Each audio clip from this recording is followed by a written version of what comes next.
as I said in my State of the Union address last week, our top priority must be to do everything we can to grow the economy and create good middle-class jobs.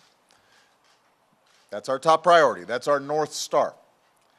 That drives every decision we make.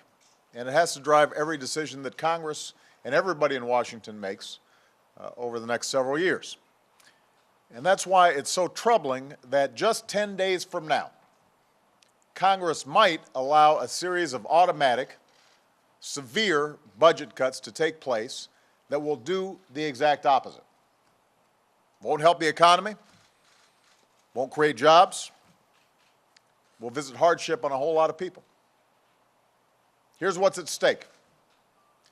Over the last few years, both parties have worked together to reduce our deficits by more than $2.5 trillion.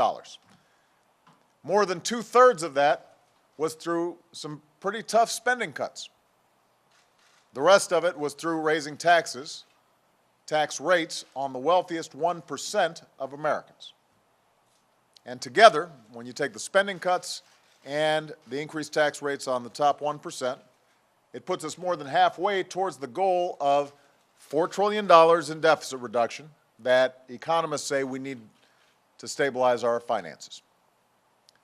Now, Congress, back in 2011, also passed a law saying that if both parties couldn't agree on a plan to reach that $4 trillion goal, about $1 trillion of additional arbitrary budget cuts would start to take effect this year.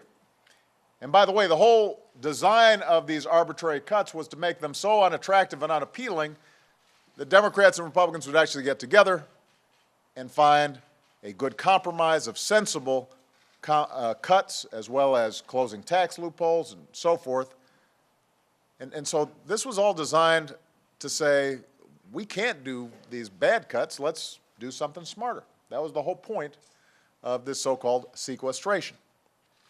Unfortunately, Congress didn't compromise. They haven't come together and done their jobs. And so as a consequence, we've got these automatic, brutal spending cuts that are poised to happen next Friday.